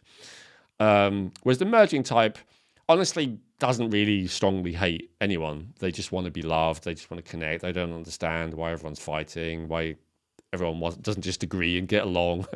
That's where they're honestly coming from. So yeah, if you see that someone's kind of seething with anger, but is completely not admitting it, that's enduring pattern. If they just like hurt and sad, and why can't people just be nice to each other? And if that's genuine, that's more of like a kind of merging pattern. If the person's like, what emotions? That's more like the leaving pattern. And then aggressive is like, you're either on my side or you're in my way, Like the extreme aggressive is like, everyone's an enemy. It's just, are you worth dealing with right now? And then, with the rigid, it's very status, right? It's, are you above me or are you below me? Hierarchy is very important, So if you're above me, maybe, I'm going to kiss up to you. If you're below me, maybe I won't be as nice to you. That's like, I'm kind of saying the worst aspect of each of the types here, right? We're going to take a quick break to share with you one of our amazing sponsors, Genetic Insights. What makes Genetic Insights uniquely valuable is that they test over 83 million different variants, which guarantees a 99.7% accuracy on all of their DNA reports. With over 100 reports available, you get comprehensive insights into what your DNA is telling you about how to optimize your health today and in the future. I found reviewing my results to be incredibly accurate and applying some of the recommendations, which are personalized to your individual DNA, to be extremely helpful for me and my family. I also loved how easy it was to upload my raw DNA data that I already had from previously using Ancestry.com, because Genetic Insights supports uploading raw data from all major platforms. To get your health reports, go to geneticinsights.co and get 20% off today by using coupon code Rejuvenate.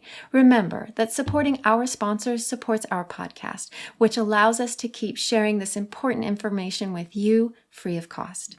So, go get your Genetic Insights health reports by going to geneticinsights.co and use coupon code Rejuvenate for 20% off today. This has been a really great overview of all of these different personality types and these character traits that, we as humans have developed, evolved, adapted, or mutated to. And so just to, kind of go over it, with my understanding is that the aim of the Big Five is really to help people identify where they will fit in within in life, in where they are going to find and be able to be in the right career, in the right path, in the right job, in the right circumstances. And then within the 5 character traits types, it's really about identifying the traumas and the actions that people are potentially doing subconsciously, or things in that, well, I don't want to say negative state, but in that habitual state where they're unaware, and by identifying that they can then evolve and move beyond it to become more productive, more authentic in their natural interactions. Would you say that that's a good summarization? Yeah, I think that's the key distinction between them, is that the Big Five from psychology is more just identifying who you are, and their perception is that it doesn't change, and perhaps even that it shouldn't change.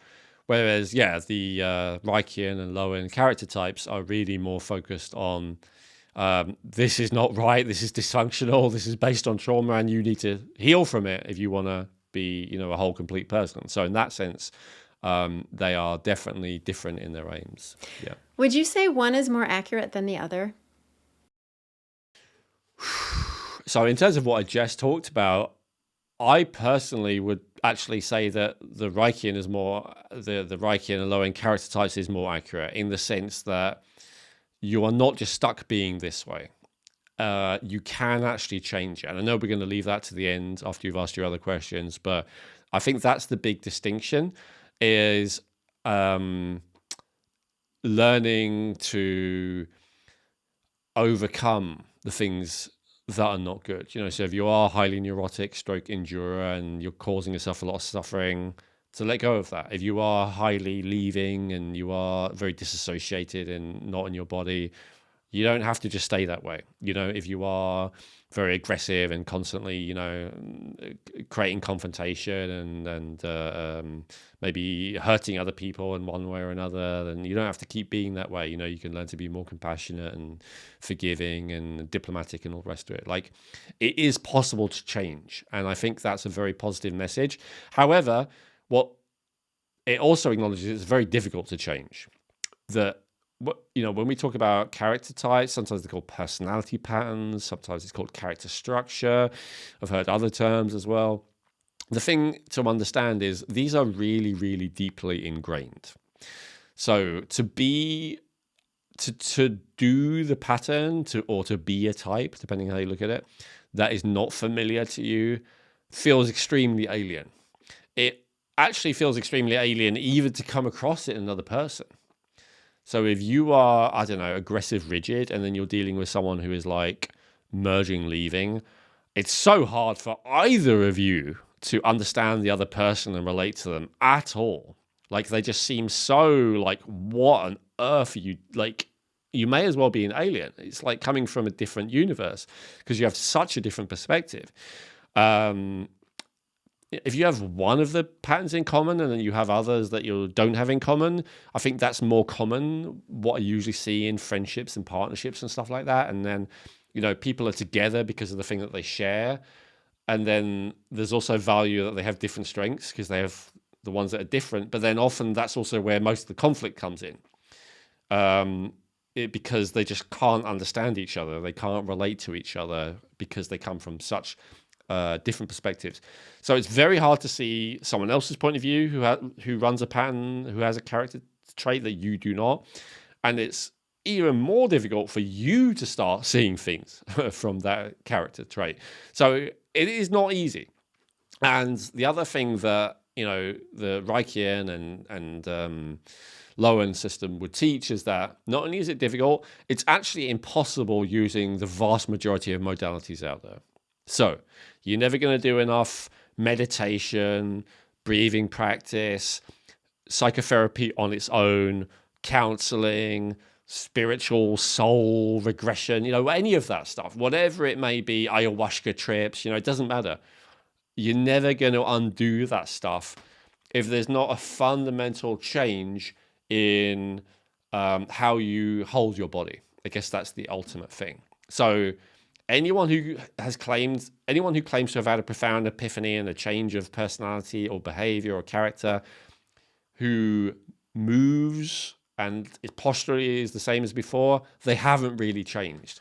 They're superficially trying to act like they've changed, and inevitably they will regress close to exactly what they were before. Now, that's not to say anything could work. All the stuff I just said, the breath work, the shamanic soul retrieval, the ayahuasca, the years of psychotherapy, any of those things could create a real change in someone. And many other things could. Even just grace sometimes, just a bolt out of the blue. People just change. Near-death experiences, marriages, death of a loved one, birth of a new baby, all of that kind of stuff, life stuff can profoundly shift people. But again, you would see that in their body. You would see it in the way that they hold and move their body. If they're still walking around like this, they're never going to be Mr. or Mrs. Cheerful. It's just not going to happen, right? And ditto, if they're walking around like this all the time, they're never going to be, Mrs. Nice Guy or Nice Girl, right? It's just so. Like, understanding that is like really, really valuable for your dealing with other people, so you know what's really going on, and then of course for honestly evaluating yourself as well. It's really, really valuable. Not to say that only working at the level of the body is effective. As I said, the right conversation with someone, the right life event, the right whatever can create a real shift in you, and then everything will change, including your body. But honestly, usually If there is not an awareness of the body, even in those cases, often the person does shift back to a large degree to the way they were before. Right. I mean, one of the things that that I've really found enjoyable about this conversation too is that by having this education and this understanding about these different types and about the character types here too, the big five and the five character traits, is that by understanding, like you just made that comment about somebody who's an aggressive rigid versus or what was it, emerging and leaving. Yeah. That if you have the awareness, when you have the awareness of your type and that, oh, somebody's over here, it's like, okay, well, wait a minute. We actually can figure out a way to communicate to each other and understand each other in a better way instead of it just being like, oh my God, I can't deal with you. Maybe even you won't have that conversation, but you can understand and potentially have more compassion for that individual so that you can, not absolutely have harmony, but at least be coming closer to it. And, yeah, so I think this has been super, super, super eye-opening and very wonderful. I wanted to say, once somebody's identified where they are, how can they get the most benefit out of both of these systems for themselves? That's a good question.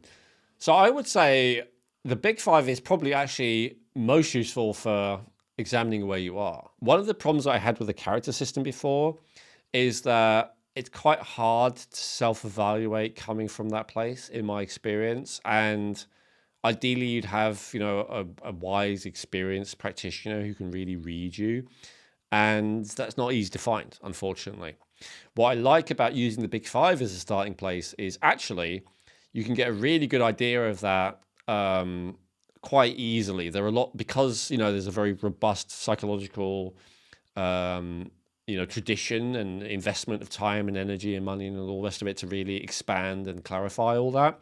You can do a self-test for the big five, and that will be and you want like a scale. You don't want it to say you are agreeable or not agreeable. You want to say how agreeable you are, what percentage, or how disagreeable, what percentage. So you also know kind of how strong it is, the thing that you have.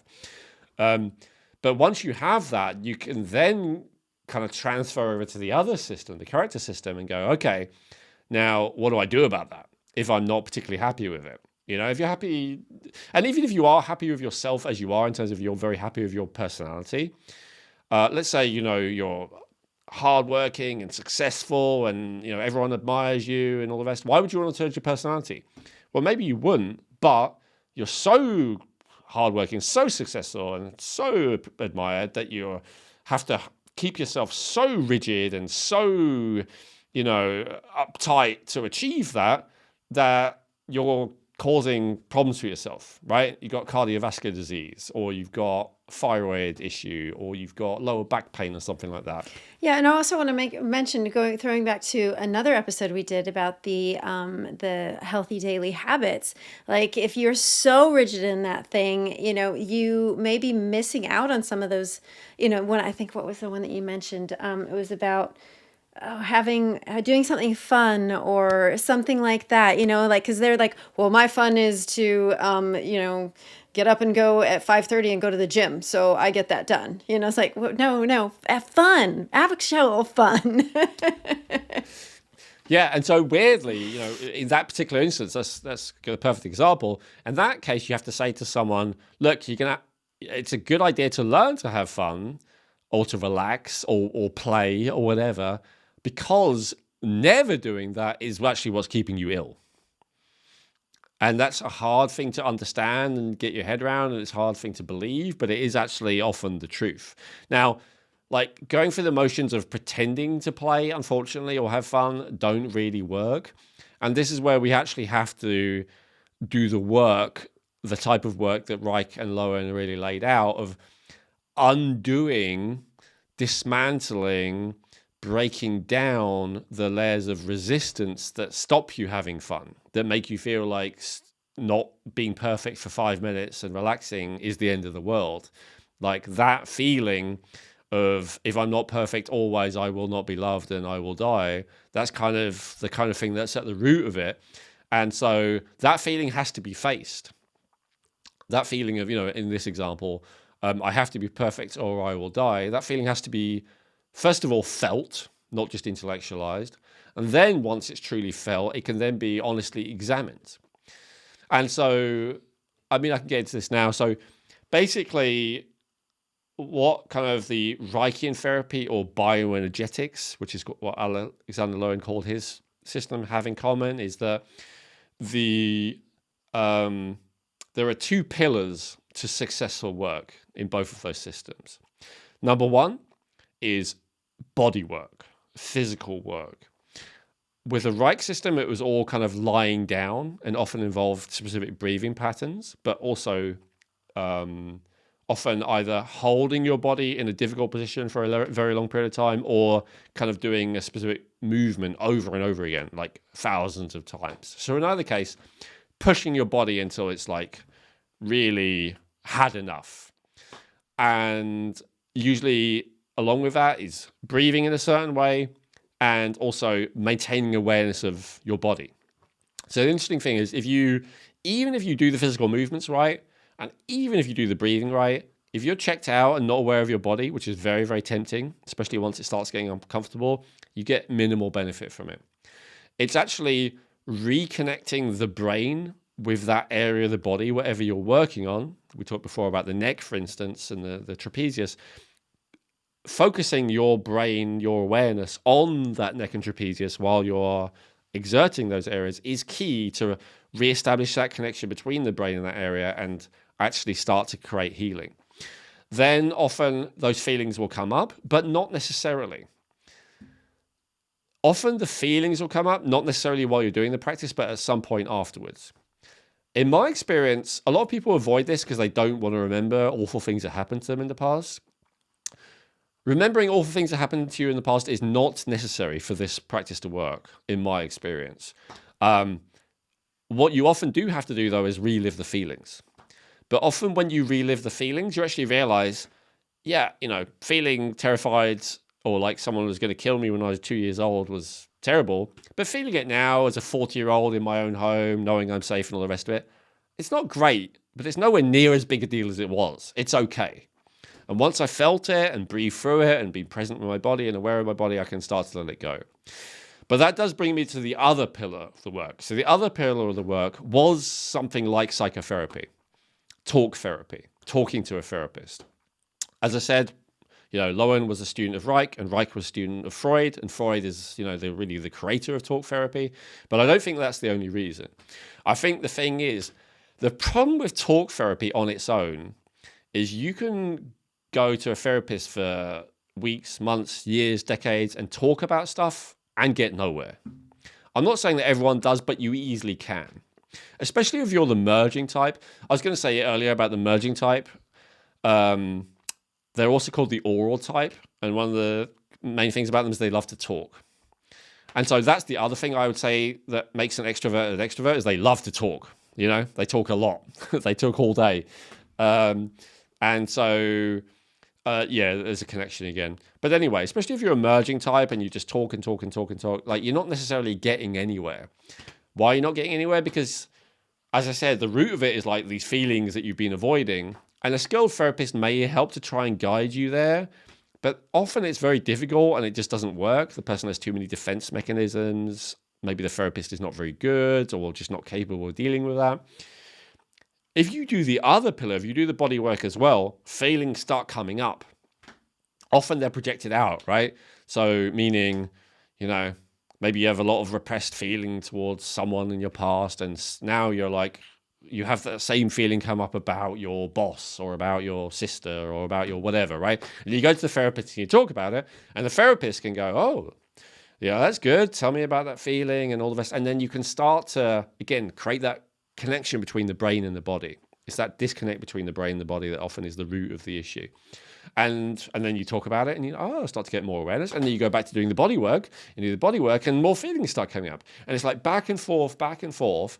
And then as you're doing that, you're actually dealing with them. And the therapy isn't just talk therapy. Maybe you're doing EMDR, maybe you're doing NLP, maybe you're doing the EFT, whatever, all of those kind of things. All of that's fine as well. But ideally the therapist is like interested in how you feel and like helping you understand how you feel and be aware of how you Awareness. feel. I think that's the big key there is that awareness. Yeah. Absolutely. Yeah. Because, you may do the body work and you have these feelings come up, but you don't know what they are, right? You can't identify them. You're just upset. And then you talk to the therapist, and then, through that process of discussing it, I'm whatever, right? And then, especially if it's a feeling that you haven't felt for a long time, you haven't been aware of for a long time, that's a really positive thing. Why? Because it means that you're no longer putting huge amounts of energy and resources into repressing it. And you're no longer putting the energy and resources into repressing it, and you're no longer having to hold this pattern of tension in order to repress it, right? And so your body's is also going to feel more free, and you'll tend to feel more energy. One of the things that people often experience when they do the bodywork portion of it is that they feel a lot more energy, which is why I think Lowen called it bioenergetics, because you feel energy in your body. So those are the two pillars of it. And so, yeah, what was your original question? How do you utilize it? Yeah, that's really it. Like, get into that work. Now, there are not many therapists out there, unfortunately, who know how to do the body work Or who understand the understand it. relationship between that. That's the other thing. Yeah, because that was one of my biggest things about, okay, just going to regular talk therapy is like, yes, but there's another component that needs to be addressed. Yes. So I would say the good news is, ideally, yes, of course, you understand someone who finds all this, but you don't really need it. All you need is a good therapist who cares about your feelings and who cares about helping you become aware of and accepting of your feelings and loving yourself and, all of that kind of basic stuff. You can then do the body work either on your own or with a different practitioner. You can tell them you're doing it. I'm not saying it has to be a secret, but I'm saying they don't necessarily have to be involved in you doing it. And you do the body work, and then feelings come up, and you talk to the therapist, and you talk about the feelings. And you go back and do the body work, and then more feelings, and it's back and forth. And so you're slowly you're clearing the feeling, you're letting the feeling bubble to the surface, and you're talking through the feeling. So rather than overwhelming you, because the problem with feelings coming up and then you having no one to help you deal with them is you might start drinking alcohol to deal with it. You might start overeating to deal with it. You might start all kinds of addictive or self-destructive behaviors to deal with it. You might actually go into a different kind of defense mechanism to repress it, which is equally unhealthy, So it's very important when those feelings come up to have someone who helps you catch them and process them in a healthy way rather than, use very unhealthy mechanisms to try and deal with them. But by doing that, by going back and forth, it transforms you. I can say this 100% with certainty. Now, the other thing I just want to say is, as we talk, I won't go about this in detail, but I did in the character episode. Though the other thing that separates the character system from the personality system, from the big 5 personality system, is the character system recognizes that these 5 traits develop at different levels of development. So the leaving is the youngest level of development, and then the rigid and or aggressive is the oldest level of development. So it goes rigid, merging, enduring, and then leaving is leaving. Leaving is the first one, correct? Yeah. Leaving is very first few months of life. Merging is first couple of years of life. Enduring is like 2 to 4-ish. And then, rigid, aggressive are like over the age of 4. And so why does that matter? Because the other thing is generally you want to deal with whatever the youngest pattern you have first. So let's say that you have a tendency for merging and rigid, or you have a tendency for enduring and aggressive, like I mentioned earlier, the warrior type. You'd want to go with the younger one first. So you want to go with the merging first, or you'd want to go with the enduring first. Like, process and deal with that one first. And so when I say you'd want to deal with that, there are specific body work techniques for different patterns. So you'd want to, learn about that and then do the body work that is best for whatever is your youngest pattern to help it start to actually address that, because it's your biggest vulnerability. So in my experience, as I said, I first learned about this 15 years ago. And I realized I quite strongly had leaving pattern and merging pattern. And I did quite a lot of work in that. And I really changed. My posture changed, the way I moved my body changed, but other stuff changed. So when you're primarily in those kind of younger patterns, you're kind of barely getting by in life often. And sure enough, I was doing a minimum wage job. I was a drug addict. I was involved in a lot of unsavory characters because I had no sense of boundaries, kind of a common thing with the merging pattern on its own, and also the leading pattern actually. And yeah, my life sucked. I had specific beliefs. I had specific ways of being. And I had no concept of, discipline, personal responsibility. I had no desire to be successful. I had no concept that there is such a possibility. I had no concept of wanting to contribute to the world, any of that. Because when you're in those earlier patterns, not always, but if that's all you're in, you're just struggling to get by. What I found is as I started to heal those patterns, did I become a perfect enlightened person? No. All that happened is those later patterns started to show up instead. So I started to become more aggressive and more rigid. But there was still a better quality of life. And, I talked about this a lot in the character episode. It's not great to do any of the patterns. And obviously, the stronger you do each pattern, the worse it is. But this is actually quite common. I've found out from other people who have been in this work a long time, is that once you start healing those earlier ones, you often start expressing those later ones more. And some people don't like it, right? So let's say you're this doormat pushover who everyone takes advantage of, and you're an alcoholic and all the rest of it. And then you start to heal yourself, and you're actually really healing yourself through whatever modality you're doing it. And then suddenly you're starting to not only have boundaries of people Change. who want to take, yeah. Not only are you having boundaries of people who want to take advantage of you, but maybe you're even asserting yourself and what you want, which is more of an aggressive tendency, and maybe you're telling other people what they should be doing and being judgmental of them, which is more of a rigid tendency. And they're like, you've changed, man. You used to be cool. You used to be fun or whatever. I didn't get too much of that because I just completely changed my friend group, but I can certainly see that being the case. And, it's kind of this, as you say, it's a cliche, kind of stereotype almost when people try and change. And so, yeah, that's that kind of real level of change. And, now I'm working on more overcoming and undoing those later patterns too, and just being more present. But, so, it absolutely does work. As I said, I completely changed, I would say. The kind of person, and it was quite quick. The kind of person I was at 25 and the kind of person I was at 30, radically different. The kind of person I was at between 30 and 35, not that much different. The kind of person I was even between 30 and 40, not that much different. But that shift when I first started doing that work from 25 to 30, it was like a massive shift. And I believe it's because, I undid those patterns. Why did my progress slow down? I think it's just because when you start expressing more of those later patterns, those later character traits, you start being successful in the world. It's like fun. And then do you want to, work on yourself, or do you want to do stuff in the world? You often just want to do stuff in the world, especially if you're stuck, before that, just being very disassociated and helpless, as I was, and as unfortunately many people are.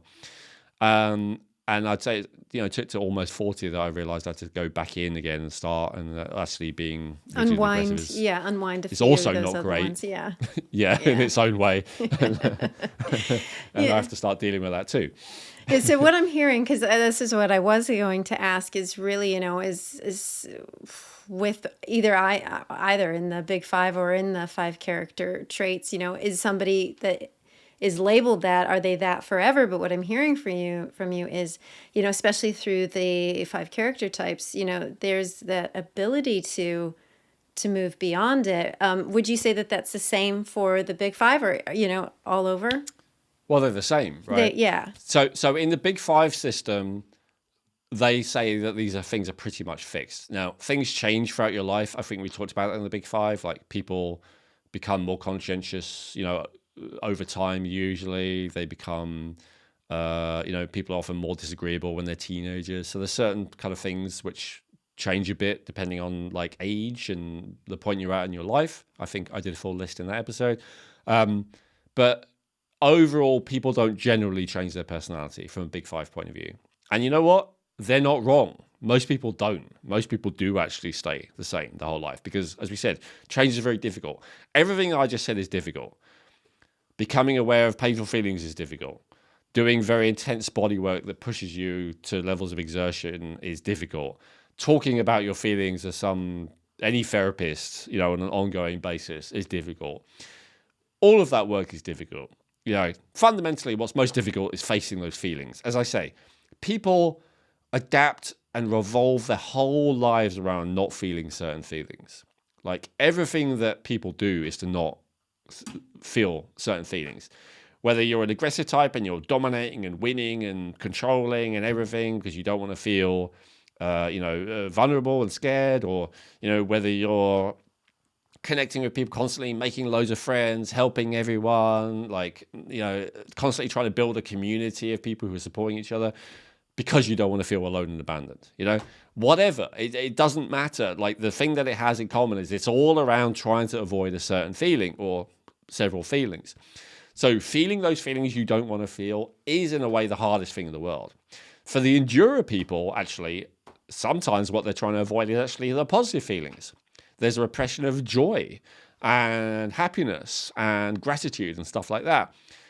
They honestly believe that that feeling those things is not real, it's not going to last, it's a trick, it's getting your hopes up, and it's just, and it's just going to get dashed later and it's going to hurt even worse. And so they avoid feeling those positive feelings because they don't believe they're real, they don't believe they're going to last, and they'd rather not experience them temporarily, only to have them taken away. So they'll repress them, So even positive, enjoyable feelings are repressed. I talked about the rigid type, they'll avoid love, genuine, intimate, loving connections. They'll avoid that because they believe it's going to lead to heartbreak, and that's something that they can't bear. So even the positive feelings. So whatever feelings you're avoiding, feeling those things is the hardest thing in the world.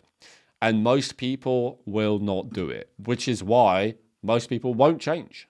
So the big five is not wrong, but it is possible. It is possible. It's just difficult. Yeah. So many people having that choice of, okay, just kind of do what you're doing now, or go through a whole bunch of work to feeling a whole bunch of painful emotions and doing all the body work and everything else that's going to get you over here. It's like, maybe I'm going to stay over here. Yeah. And most people would actually rather die. And that's not an exaggeration. A lot of people, let's say, when they have a heart attack or something and you say, you're going to start exercising and eating better, and they're like, I'd rather die. And they're not joking. They're not exaggerating. They fully, act on that. Now, I know I'm not mocking that though, because I believe the root of it is what I'm saying. Because if they were to start doing all those dietary changing and lifestyle changes, feelings would start coming up that they don't want to feel. And they'll do anything to avoid that. A lot of people would literally rather die. This is what, people like Eckhart Tolle talk about the ego, right? The ego is kind of the thing that keeps you running whatever patterns you're running and not anything else. It doesn't want you to be present. That's how Eckhart Tolle puts it, right? So these patterns are kind of what he calls the pain, your version of the pain body, the thing that keeps you not present, the thing that keeps you in your ego. And that ego, whatever you want to call it, would rather that your physical body die than it relinquishes control. It would rather that you die than you feel those feelings, which would undo it. Because, as I said, suppressing and avoiding those feelings is what keeps the ego or these patterns or whatever you want to call it, is what keeps it alive. And so, yeah, it's not easy. And the fact that I've faced it again is not because I'm such a big hero or anything. It's just because I was suffering so much. And unfortunately, that is what gets most people to do it. Funnily enough, the threat of death, often, let's say it is heart disease, there's not that much pain involved. Like that's why it's called the silent killer, right? You feel fine, you feel fine, you feel fine, you drop dead. And so, a lot of the time, it does take a lot of actual pain, not theoretical pain like you might die or anything like that. It takes a lot of actual pain for you to go, you know what, I'm willing to face these feelings if it means the pain will stop.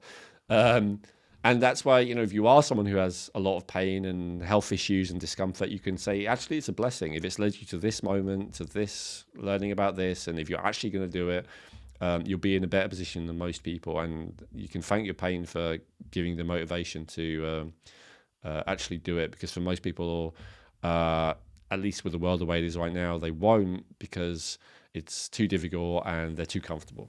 Yeah, good point. I was going to say, so now let's say we do have somebody, or somebody's out there and they're saying, yeah, I've identified these things and I do want to change. What can they do about it? Great question. I'd say, first of all, educate yourself about this. We gave resources already in those other 2 episodes, which I recommend you check out to learn more about this. And then I'd suggest really learn about it more first. Don't take what I said as it. This is more really meant as an introduction to it. And then second of all, follow through on what I've said, right? So first of all, the bodywork. Find a practitioner who can guide you through it. There are basically 3 ways you can do it. Number 1, you can find a practitioner who will guide you through it. As I said, unfortunately, there aren't enough of them in the world, but they do exist, and they're not fully booked always. So that is an option. Another option, which I see people do, is there's often like weekend or week-long retreats where you can go and have an intensive experience. You can really, dig in there, and often people do have kind of breakthroughs, but nothing major gets shifted in a week in most cases, right? It's more, again, like an introduction to how to do the body work, but really you'd want to go home and do it on a regular basis still yourself. And then the third way is just to read about it or watch a video about it and do it on your own at home. I've actually done all 3 of those, and I recommend the third. But it takes a certain kind of personality to do that. It probably takes a certain amount of aggressiveness and probably endurance and Yes. probably a lack of merging, right? Because I feel like I can do it without needing anyone else with me at the time. If you're more merging, you're probably going to have to do it with other people. And like a group setting is probably best for you. Or at least, having a practitioner with you, which was the original way that it was taught and done. So there's absolutely nothing wrong with that. I like doing it on my own because I can do it when I want, however long I want and all the rest of it. It doesn't cost any money. I don't have to go anywhere. But whatever works for you out of those 3 options, I would say do that. And then the talk therapy is also an important part of it. If you only do the body work, as I said, feelings will come up, but they may suddenly be too much. And then often it's not when you've just done the body work. It's like a few days or weeks later or something. It's suddenly out of the blue and you don't know what's going on. You may not even realize it's due to the body work you just did. And so if you're not in the habit of regularly speaking to someone about your feelings and what's going on inside you, it can create real problems. You can, revert back to more, as I said, addictions and destructive behaviors and all the rest of it. So it is really important, I think, but also Reich firmly believed, Alexander Lowen firmly believed, the people who've taught this have firmly believed that you have that support system as well as someone to talk to. They don't necessarily have to understand this system or about these 5 types, but they do have to understand feelings on at least an intuitive level, and to like help you realize what you're feeling and process what you're feeling and feel okay about what you're feeling. That's really important. Yeah, those are all very good points, Elwin. This has been, well, as I said before, the other 2 were some of my favorites, and this is definitely right up there with it. I love how you brought them together, both of them. And because as well, it's also a way to understand not only yourself, but the others around you and those in your close family, because you might identify like that somebody that, in your family that you never quite got on with, but you might say, oh my gosh, I can understand or see that they are this pattern over here. And you get to know more about them and understand what that ultimate underlying fear is, and be able to, understand them more in that regard. Before we close, do you have any final thoughts? Yeah, I agree, because one of the things I still run as a rigid pattern, I'm quite judgmental of myself, certainly, and also others. And it's been really helpful with that to, do a little bit less of that. Still judging in terms of evaluating, but less judging in terms of condemning. I'm unforgivable. You're unforgivable. Like, just like a little bit more self-acceptance and acceptance of others. And I would say it's helped my relationships hugely to understand this. I actually don't understand how people manage to relate to other people without understanding this. And often they don't, right? There's a lot of struggle and a lot of crime and a lot of, whatever, a lot of breakups, a lot of this, a lot of that, a lot of fights, because of not understanding these differences between us. And so I 100% agree with you, Chrissy. I think this is not only the best tool for like self-healing and stuff, which has been more the focus because that's what we do here in this podcast, but is a fantastic tool also for learning to relate better with others and understand and not just accept, but actually appreciate them, what they are. Like the type that I find the hardest to get along with and understand is the endurer, because that's the type that I've never really run, the only one. And understanding, but that they have this skill of enduring, which I'm so bad at. Like if I'm in a line and I have to wait 5 minutes, I'm like, I'll just forget it. I'm not doing it. Like I have no ability. Yeah. I have no ability to endure at all, and I'm trying to get better at it, but it's not innate in me at all. And then realizing, oh wow, yeah, they're really good at that, and that is actually a really helpful skill. Plus, endurers are actually. They're often environmentalists. They're often like really interested in nature. They're connected to the earth. They're often practical, DIY, gardening, and like all of that kind of very, earthy, practical stuff, which again, I can do, but I'm not, it's not really my forte. And so just like seeing all of the good things that come with that particular type. And that's true for everyone. I mean, aggressive types are not usually popular, right? And that's why I did a little bit of selling of, how all the heroes that you admire are probably also aggressives. Like to see the good in each type, even when you often think that they're not that great, and to help encourage the best out of everyone around you and yourself, given what types they run. Because let's face it, even if you really get into everything I said today and you start to really transform yourself and all the rest of it, most of the people around you are not going to, probably. And so to just help them to express the best of themselves, given their kind of proclivities, given their character, is really beneficial to them as well. And generally, whenever you love and when you see someone as they are and you don't reject them, you still love them, you still appreciate them, they really blossom and they do start to show the best attributes of whatever type they run. Very good points. All very, very good points. Well, Ellen, this has been utterly fantastic. I've enjoyed it thoroughly. And thank you everyone for joining us today. Please make sure that you leave your comments below. You hit that like and subscribe button, the bell icon, so you don't miss an episode, so we can continue to bring you more episodes like this. And please let us know if there are any other types of discussions or things and subjects that you want us to delve into, because we'd love to, and we'd love to bring it to you. So see you next time.